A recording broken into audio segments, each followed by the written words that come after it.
So last week we started a series in search of meaning. It's a hot topic, I think. Articles have been written, books have been written. But one of the reasons is in the U.S., if you don't know, for the first time ever, there's been a decline in life expectancy for the first time for 3 years in a row. And the reason is not cancer, it's not sickness. The reason is because of suicide. People more and more in the U.S. are taking their life. Not only that, drug overdose. They're trying to numb this pain. And more people, not trying to kill themselves, but through drug overdose, through this addiction, this uncontrollable desire to numb that pain, they're ODing. It's not just the U.S. If you know, here in Korea, economically, Korea is great. Better than ever. But Korea is also struggling, trying to find happiness, right? There's words for it, right? Hell Korea, because it's a sense that where is the joy? When we have all the money, we've got all the comforts, but why is it that when we have all the pleasures that we need, why are we feeling more empty than ever before?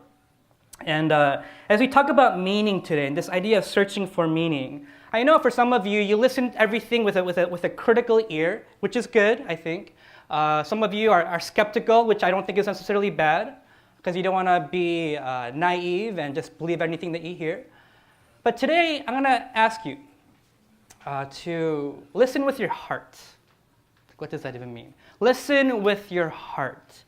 Because the topics that I'm talking about today, it's not about reasoning through things. Because I'll be talking about meaning. I'll be talking about feeling empty. And these are things that you don't reason through. You feel it. If you don't know, you're not a head on a stick. You are hearts on a stick. If you don't know that, you have to know that. That's how the Bible talks about us. We're people with this heart. This heart is, you have these passions, these commitments, these beliefs. That's why so often you think one thing but do another. Because you know lying is wrong, but you want something else. Because you're not a head on a stick. You don't truly live simply by ration, by reason. But you really live because of this heart that you have and you want. You want something. You want love. You want hope. You want these things. And so today, no matter if you're churched or not, I'm just going to invite you to listen with your heart. Because I believe as you hear these truths, you'll start to feel like, yeah, that's right. And then from there, you'll start to kind of question things because of different biases. Maybe you feel like Christians are weak, or people of faith are weak, and you don't want to be weak, or maybe you don't consider yourself religious, so it's this hurdle that you have to go through. But I want you to be honest with yourself, and you owe it to yourself to be honest with yourself. Because I believe when you hear what Jesus says and who he is, he really does make your way into your heart. And the next thing you know, you become one of those people that you don't want to become, a Christian. And we want you to be Christian, not for the name. There's nothing in the name, but because we believe that when you meet Jesus, you meet God. And when you meet God, God dwells in your heart. When you have God in your heart, you have meaning. When you have meaning, that's when you can genuinely be selfless and love. So having said that, let's read John 11. John 11, 1 to 44. It's in the New Testament. Matthew, Mark, Luke, John. John, his whole reason that he writes is so that you would believe. That's what he continues to say. He's writing about the stories of Jesus and the lessons of Jesus so that you believe. Because there's a difference between knowing about God or knowing about Jesus and believing. And letting that truth enter into your heart and shape your heart. And from there, you start to have this real walk, this real relationship with God. And that's the whole idea of it. And then a man dies and a man is resurrected, not named Jesus. And it's written so that, again, you would believe. It's this large chunk, 1 to 44. Unfortunately, today we can't go verse by verse. But I want to share the big picture and help you walk away with, oh, this is why I struggle with meaning. This is why I struggle with suffering. We want you to walk away with that. Verse 1. Now a certain man was ill, Lazarus of Bethany, the village of Mary and her sister Martha. It was Mary who anointed the Lord with ointment and wiped his feet with her hair, whose brother Lazarus was ill. So the sisters sent to him, saying, Lord, he whom you love is ill. But when Jesus heard it, he said, this illness does not lead to death. It is for the glory of God, so that the Son of God may be glorified through it. Verse 5, now Jesus loved Martha and her sister Lazarus. This question that we're going to be asking throughout this sermon is this. How can we find meaning in a world of suffering? In a world of suffering, you turn on the news, you read the newspaper, you talk to your friend, everybody's suffering, right? You've suffered. Your children suffer. My 3-year-old, are your twins suffer. And in that, you start to wonder, why? You're comfortable. Life is good, but they have moments of misery. They cry. They wail. We do that. Why? Why do we suffer? This is the problem. So follow along with me in your bulletin. Today, as I share and ask you to listen with your heart, obviously still listen with your mind, and then you can't turn that off, kind of. Some of you do. But as you listen, it's going to make sense, but it's also going to, you'll have to think today as well. You have to really track with me, okay? This is not your, it's a little bit, you have to try.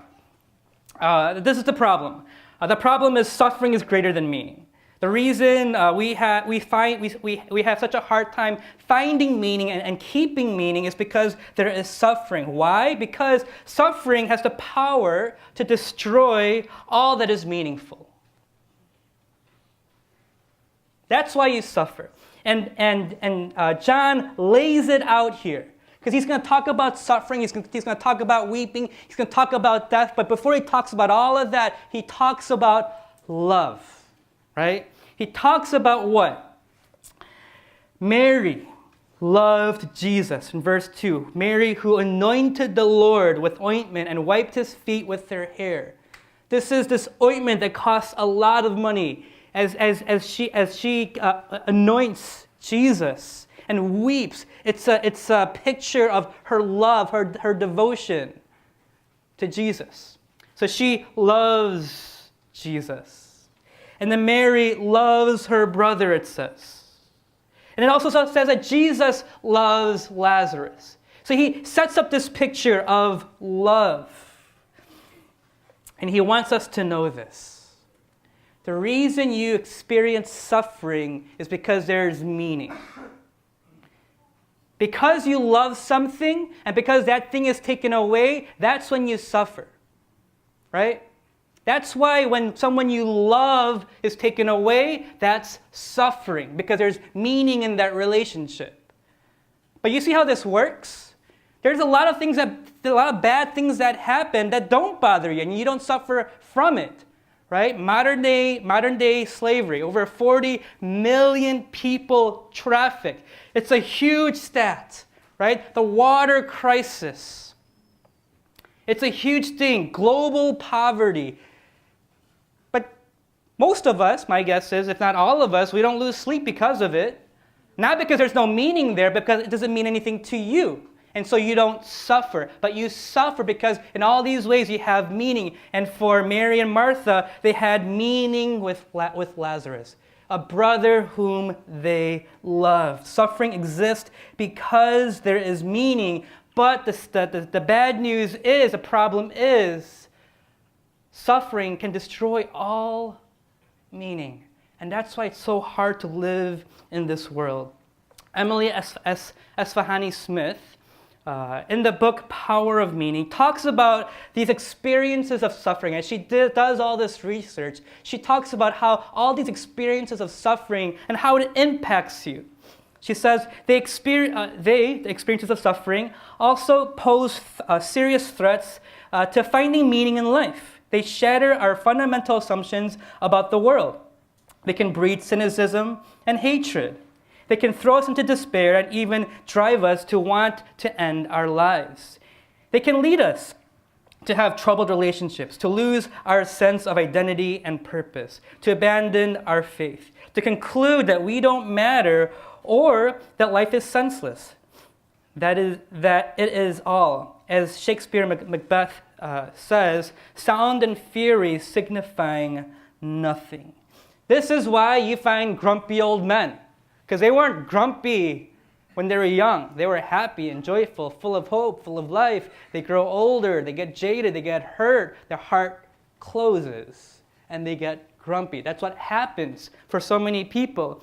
It's this idea of you're thrown into despair. People abandon faith. I've seen Christians leave the faith because of suffering, and they can't understand how this works and how God allows it. And so because it's so overwhelming, they leave. Paul Kalanithi, he's a neurosurgeon, wrote a book, When Breath Becomes Air. He talks about this journey of becoming a neurosurgeon and all the joys and the highs and the struggles, and he writes all of that. But if you've read the book, you also know that it's not just about that. It's about also finding out that he has stage 4 lung cancer. And he writes, through finding that out, he writes about the suffering of cancer. And he actually writes about the days before his death. And that's what the book is about. And in this, he talks about the moment when he finds out and how it impacted him. This is what he says. Severe illness wasn't life-altering. It was life-shattering. It felt like an epiphany. It felt less like an epiphany, a piercing burst of light illuminating what really matters. It didn't feel like that. And more like someone had just firebombed the path forward. Now I have to work around it. If you've ever suffered, you can totally identify with that. It doesn't feel like, oh, it's just so hard. Now I have to figure my way out, and you have to change life. No, it feels like it's life-shattering. This is why you ache. This is why you cry and even pray, God, why? You may feel like you're not a person of prayer, but in suffering, you pray all the time. God, why this? God, because it's hard. It's life-shattering. The problem is that suffering has the power to take away all meaning in life. And this is why we struggle with anxiety. Because we love something. Ultimately, we love ourselves so much that we're so worried we can't go to sleep, and we struggle with anxiety, a form, in one sense, of suffering. You see how it works? You can't run away from suffering. The only way to run away from suffering is to take away meaning, which leads to the next point. The hope is this. The hope is then that you would be able to find a meaning greater than suffering. That's the hope, right? That's what you're always looking for. What can I find something that suffering won't take away? If suffering has a power to destroy all that is meaningful, well, you must find something, you must find meaning that suffering cannot destroy. If you can't, you'll run away from suffering, but in the end, you'll also run away from meaning. That's what happens. When you try to run away from suffering, you also, by default, end up running away from meaning. We see this in this passage, verse 6. So when Jesus, heard that Lazarus was ill, he stayed 2 days longer in the place where he was. Then after this, he said to the disciples, let us go to Judea again. Let's jump to verse 17. Verse 17, we're in John 11. Now, when Jesus came, he found that Lazarus had already been in the tomb 4 days. 4 days. 1, 2, 3, 4 days. John is going to be very explicit, very clear. Lazarus, he's dead. Not kind of dead, not on his way to death. He's dead. Verse 18, Bethany was near Jerusalem, about 2 miles off, and many of the Jews had come to Martha and Mary to console them concerning their brother. That idea of consoling. when they're weeping. It's agonizing weeping. It's this idea of anger and sadness mixed in together. You see, their brother's death is at this moment right now, it's shattering them. It's breaking them. It's not, it's going to be so hard. It's what am I going to do? And they're filled with anger. So how are they going to respond? So verse 20. So when Martha heard that Jesus was coming, she went and met him. But underline these words. But Mary remained seated in the house. And Martha said to Jesus, Lord, if you had been here, and this is what we say all the time, Lord, if you had been here, my brother would not have died. But even now, I know that whatever you ask from God, God will give to you. Do you see? There's two divergent paths right now. For Martha, Martha's still hoping. God, you're here now. You can do something. But Mary doesn't go out. If you know these two, it's Mary that's the one that's commended by Jesus, right? Martha is the one in this other story where she's cooking, slaving away for Jesus. But it's Mary, right? You have to be like Mary. You've heard this. You have to be like Mary and sit at Jesus' feet and not be so busy with life. But your life is supposed to be about loving Jesus. This is Mary. That's loving Jesus, Mary. And it's this Mary that's saying, I'm not going to go see him. Where was he? Right? Where was he? That's what she's thinking. I'm not going to go see him. I was devoted. I gave everything. Where is he? In the midst of your suffering, the greatest temptation will be to escape the pain. Right? You'll always want to escape the pain. You'll always want to do it. But I want you to know, when you try to escape pain, by default, you escape meaning. Because the place in which where you're suffering, there's meaning there. You love something. So when you try to escape it, you try to numb yourself from it, you run away from meaning, the things that are meaningful in life. This is what drugs do, right? This is what alcohol does. This is what sex does. This is what porn does. You're always trying to escape, numbing the pain, medicating your heart, running away from all that hurts so much. And that's why Mary can't go see Jesus. Jesus, where were you? I was devoted. I loved. Where were you? Lazarus, my brother, whom I love, he is dead. And in this life, you will suffer. You will. If you haven't already, man, praise God, because you are the one person that has not. But what it means is, if you suffered, that means you've loved something, you found joy in something, you delighted in something. It was a gift that God has given to you. And for whatever reason, maybe some sin, it was taken away. But I want you to know, when you try to escape suffering, when you try to escape pain, you by default escape meaning. And I'll argue, if you escape meaning, you also escape God. And that's what you see in Mary. Trying to escape the pain, trying to escape the meaning. And what does she actually do? She actually runs away from Jesus. Paul Kalanithi, he talks about this. He talks about the fact that he grew up in the church, but he left the faith. As he learned about science, as he learned about how science can't prove, or there's no reasonable proof for Jesus or for God, he ended up leaving the faith. But he talks about how if you do that, you also will be tempted to leave meaning. And this is what he says in his book. The problem, however, eventually became evident. To make science the arbiter of metaphysics is to banish not only God from the world, but also love, hate, meaning. To consider a world that is self-evidently not the world we live in. That's not to say that if you believe in meaning, you must also believe in God.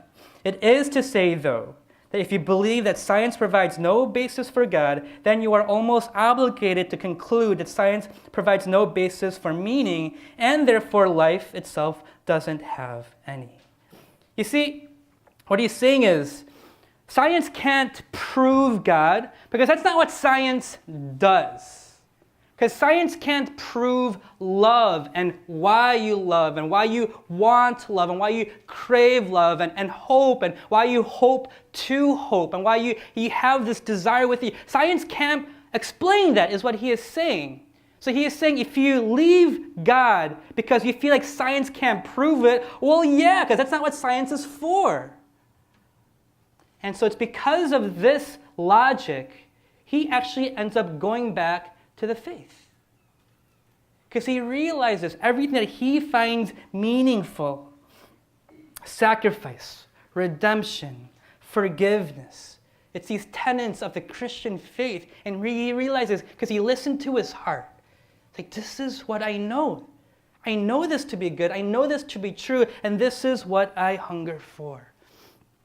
Last week, I talked about chasing happiness will actually make you unhappy. It's been, research has shown this. And so I mentioned last week, so instead of chasing happiness, chase meaning. If you chase meaning, then you'll find some sort of happiness. And then you find meaning in life by living for meaningful things. And so one of the practical things I want you to walk away with is the way in which you find meaning in life is you live for meaningful things. So if you live for money, you won't find really lasting pleasure there, which is why so many people who are well off struggle. If you live for popularity, if you basically live for self, it's been proven and shown that you end up finding living a life that feels a bit emptier. And so it's been proven, and I shared last week, even through Ecclesiastes, just a simple idea. You just do the things that you should do, but do it with a pure motive. So if you go to work, don't go to work for money, but go to work to really do something. So if you're a teacher, go to school to teach, and there's meaning there. And that's why Jesus says that Christianity is about loving God, which is there's meaning there, and loving others. When you see this, you realize this is how we are created and wired. And that's what sin is. Sin is basically saying no to that. And that's why sin always leads to death or misery or shame. Because you continue to live for yourself, and as you continue to live for yourself, and this generation has shown it, the social media generation, the Instagram generation, all about me. I go out to eat with a friend, but I take the picture because I want those likes, right? Because it always goes back to me. And it's clear through basically every religion. Don't live for yourself, live for others. And that's in here that's what he's saying. Don't live for meaningless things, but live for something that's meaningful. And we go back to the question, how can we find meaning in a world of suffering? First, we have to realize find a meaning that suffering can't destroy. And then the hope is, you could find the meaning. The hope is that you can find meaning in something that can't be destroyed. But because you can't find that, because again, meaning is attached to suffering, what the world will say, and this is a general answer, it's point number 3, the general answer is this: so because you can't find meaning outside of suffering, something that suffering can't take away, find meaning in your suffering. This is what I would say is the gospel of the world. Find meaning in your suffering. And you do this by in a couple of ways. One, you do it by trying to escape it. You numb it. You run away like Mary. Other is to face it like Jesus. He enters into it. And this is the way in which the world, counselors, secular and religious, it's basically this general common truth. The way in which you find meaning in life is to find meaning in your suffering. Nietzsche said this: what doesn't kill us makes us stronger. And it's been so well known that musicians for many years sing this. And this comedy group, Slack Tory, says this, I think it's humorous. In 1888, German philosopher Friedrich Nietzsche coined a phrase that would inspire lazy musicians for more than 100 years. Now, I'm not saying that they're lazy. I just think it's funny. But Some of the names: Tupac, Jay-Z, right? Metallica, some of the people. Kanye has a song, right? You all know it. You're all humming it in your mind. Harder, better, faster, stronger. Now that don't kill me can only make me stronger, right? So when I go to the gym, I hear this. I'm like, yeah, what doesn't kill me makes me stronger. No, yeah, right? You go through that. Kelly Clarkson writes a song about it, right? Stronger. She's talking about broken love. And this is what she says. What doesn't kill you makes you stronger. Stand a little taller. Doesn't mean I'm lonely when I'm alone. And you hear this on a Friday night. It's like, yeah, that's right, Kelly. Yeah, more power to me. I'm home alone, but I'm not lonely. What doesn't kill me makes me stronger. It's the way of the world. It's what they're teaching you. And I believe it's true. I believe it's gospel truth, actually, to find meaning in your suffering. But it starts to go in a different direction sometimes. In the movie The Dark Knight, the Joker says this, a spin-off. I believe whatever doesn't kill you simply makes you stranger. What's he saying? He's saying there's two things that you can do. When you enter into suffering, you can let it make you stronger or make you stranger. What I would say is make you darker. It's like if you put your hand into a flame. The heat's going to impact you one way or the other. For most of us, it burns us. But there is a way for it to transform you. This is a gospel truth. It's a biblical truth. Romans 5, 3-5. Not only that, but we rejoice in our sufferings. Who rejoices in their sufferings, right? Crazy talk. We rejoice in our sufferings, knowing. You have to know this. This is the only way you can, rejoice in it. Knowing that suffering produces endurance. Endurance produces character. Character produces hope. And hope does not put us to shame. Because God's love has been poured out into our hearts through the Holy Spirit who has been given to us. I am not saying go look for suffering. Okay? That's not what the Bible is saying. But the Bible is saying you love things, you're created, you have a heart, you can't help but to hope for love, right? You can't. There's no way to live like that. You can't help but to hope, right? You hope, if you're not hopeful, you want to hope, right? That's how your heart's created. You hope to have joy. This is why I want you to hear with your heart today. Because these elements, you start to hear, yeah, that's so right, it's so true. And that's what the Bible is saying. When you allow suffering into your life, it actually changes you, right? Endurance, God strengthens you. It's like the Energizer Bunny, right? You just keep on going through cancer, through betrayal, through pain. But it doesn't burn them. No, there's a strength to them. Character, God shapes you. This is your character, your ability to love, integrity, honesty. You don't cut corners. You're an honest person. You love. Through suffering, if you allow it, God can shape you. Hope, this is a good one. It deepens you. Right? It deepens you. You have a heart. Right? You have this longing. You want more. You want better. And you don't just live for yourself.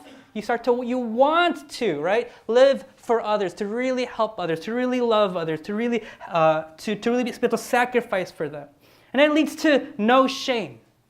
Imagine a world without feeling shameful, worrying with insecurities. He's saying, no, God can anchor you, teaching you about identity, who you are. Ephesians 3 talks about if you know the love of God in your heart, he's saying God dwells there. It's beautiful. Imagine, you can withstand anything. Let's say you go through some sort of illegitimate scandal, right? Maybe someone frames you. But you can go through that, and you should be angry at the injustice, but you don't let it turn you to someone sour, someone bitter, someone jaded. What actually happens is you're more loving, you're more kind, you're more patient, You're more passionate about justice. Imagine if that can happen. Love, right? That's what it all leads to love, that you would know the love of God. And this is a biblical truth that you have to know. God won't usually, sometimes he does, but he usually doesn't take away the pain. What he does, though, is he strengthens your heart so you can go through it. So you feel like, oh, God, why does this happen? No. It's like Superman saying, oh, there's too many evil people. Now we would say, you're Superman. Do something about it. What we would say is, you're Christian. You have God in you. This is why it is so important to share our faith, because we believe when you know God, you become this resilient, beautiful human being. And that's the picture. This is so true that it's true for Jesus. The sinless human being who is also God, who is perfect, he also goes through this. So if he goes through it, I mean, how much more do we need to go through it? Hebrews 5:8-9. Although he was a son, he learned obedience through what he suffered. And being made perfect, he was perfect, he is perfect, but it's this idea of maturing even more in his perfection. He became the source of eternal salvation to all who obey him. So even for Jesus, the suffering had meaning.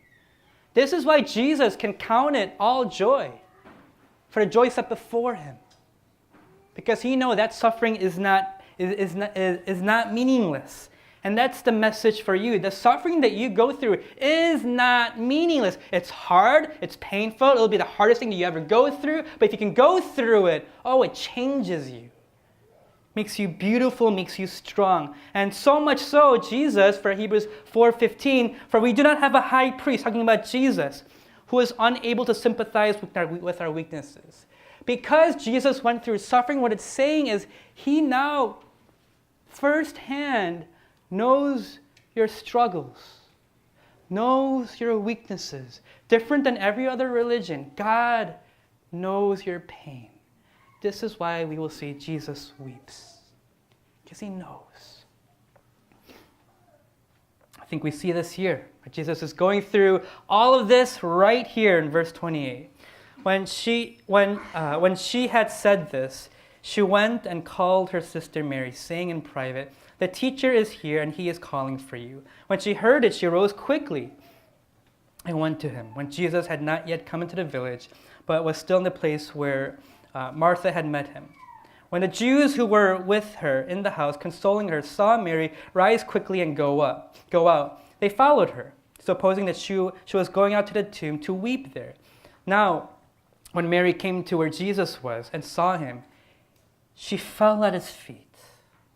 Imagine all that emotion, all just coming out. She fell at his feet, saying to him, "Lord, if you had been here," it's our prayer that we pray all the time, "if you had been here, my brother would not have died." Verse 33. When Jesus saw her weeping, this is impacting him, and saw Jesus who had come with her also weeping, the Jews who had come with her also weeping, he was deeply moved in his spirit and greatly troubled. That word greatly troubled is the same word in the garden. In the Garden of Gethsemane, in that toil, he sees his people in anguish, and he is troubled in his core, in his heart. And he said, "Where have you laid him?" They said, "Lord, come and see." That word, those words, "come and see," it's what Jesus invites his disciples to. Are you the Messiah? Come and see. Because it's through coming and seeing that they start to realize, they experience Jesus. And Jesus is now doing that with death. He's experiencing sin. He's experiencing death. He's not sinning, to clarify. He's experiencing all the evil, the consequences of. And this is why in verse 35 it says Jesus weeps. Jesus wept. He sees the people. He sees the consequences of sin. He sees death, and he weeps. So the Jews said, "See how he loved him." When you go through suffering, it's not because Jesus doesn't love you. It's not because that God doesn't love you. If that was true, God the Father had no love for Jesus the Son. because Jesus suffered. It's not because Jesus doesn't love you. It's not because God doesn't love you. It is to do something, though. It is to change you. It is so that you would know God. It is so that you would know glory. If you knew what glory was, what it does to you, how it anchors you, you would say, I see.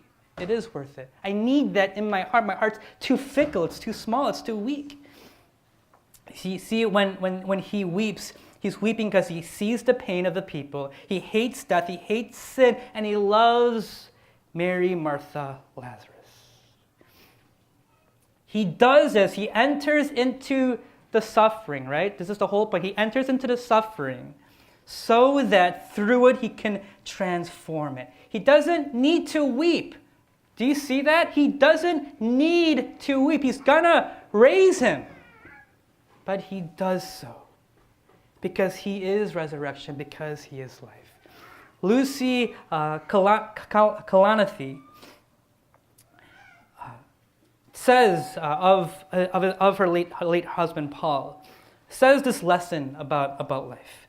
Being human doesn't happen despite suffering. It happens within it. And it is a lesson that you have to know. But the story is not over. And that's good news. The story is not over. The main lesson for today is not, okay, now suffer well. That's just part A. Part B is better. Because the Christian answer is this, that suffering in Christianity can be less powerful. It cannot destroy meaning. You see, in verse 37, they ask the same question of Jesus after he cries, he weeps. Could not he who opened the eyes of the blind man also have kept this man from dying? They want resurrection, or they want at least for him not to have died. And what you will learn about Christianity, this is why I'm a Christian, is because in Jesus there's meaning in everything. Not just suffering, life. Every day it's a gift. And you realize every day you have the opportunity to impact, to help, to love. It's the greatest purpose in the world. So there's good, great meaning. In Jesus, everything has meaning. Verse 38, then Jesus, deeply moved again. Again, he feels all of this in his heart. That Jesus, even himself, has a heart. Came to the tomb. It was a cave, and a stone lay against it. And Jesus said, take away the stone. Martha, the sister of the dead man, said to him, again, John's being very clear. He's dead. He's a dead man. Said to him, Lord, by this time there will be an odor, for he has been dead for 4 days. 1, 2, 3, 4 days. This is something that we don't understand today, because with modern day science, with embalming, we don't see the dead in its decay. But they did. They saw dead bodies. They saw it decay. They saw it discolor. They saw the insects that would come. They would see the decomposition of the body. John is saying, meet Lazarus. Meet dead Lazarus. Verse 40, Jesus said to her, did I not tell you that if you believed, you would see the glory of God? This is why God allows suffering, that you would see the glory of God. It's hard to understand, but you realize when you see the glory, I see why. So they took away the stone, and Jesus lifted up his eyes and said, Father, I thank you that you heard me. It's an interesting prayer. He's praying to God, but he's praying so that the people hear. I knew that you always hear me, but I said this on account of the people standing around, that they may believe you sent me. All the suffering is so that now we would now want real meaning. This is why God allows suffering in one of the ways. It's one of the reasons that we would find, okay, now I want real meaning. I want a meaning that suffering cannot take away. Verse 42, right? I know you hear me. Verse 43, when he said these things, he cried out with a loud voice, Lazarus, come out. The man who had died came out, his hands, his feet bound with linen strips, his face wrapped with a cloth. And Jesus said to them, unbind him, let him go. Jesus, at this point for Lazarus, destroys the consequences of sin, destroys death, destroys suffering. And what boggles my mind is this. There's nothing about Lazarus, right? I'm thinking, like, what did he look like? How is he walking? Like, is he like regenerating at that moment, at that time? Like, what's going on? Why doesn't John include any of this? Because that's what we care about. But John wants you to say, no, it's not about Lazarus. It's about Jesus. Amen. It's about the one who can resurrect and change. That's what it's about. Right? Verse 25, Jesus said to her, I am the resurrection and the life. In Jesus' body flows through him blood, and that blood is life. Blood itself is life. The blood itself has resurrection power. That's Jesus. It's not a metaphor. He's not saying, well, at times when I pray real hard and I look a certain way and boom, it happens. No, he's saying, I don't resurrect. I am the resurrection. I am life. And this is why in Jesus now, because he walks with you, right, and talks with you, because he is your own, there's meaning in everything. In everything. This is the gospel. This is the resurrection. This is why we come. This is why we worship. We Christians, we don't do it because we're golly good people, right? We do it because Jesus, God, became man, loved us, and suffered and died. You see, when Jesus weeps, I need you to know this as we close. When Jesus weeps, he's weeping because he loves Martha, Mary. He loves Lazarus. He hates what sin has done to Lazarus. So he's filled with emotion, grief, compassion. But I need you to know this. He's filled with anger because he hates sin. And also, I think he hates the fact that soon after, he will have to humble himself to death, to stinking death. Why does he do that? Why would a God do that? Why would God do that? For you. For you. It's the greatest story ever told. Because it's the greatest story that has ever been lived out. This is why I believe he weeps violently. You ever have to apologize to someone that you don't like? Right? Let's say there's someone at work, you just don't like him. Maybe it's your boss and you feel like this boss lacks integrity, but there's this one time that you did something wrong. This one time calls you out. It's like, okay, fine. I'm sorry. It kills you, right?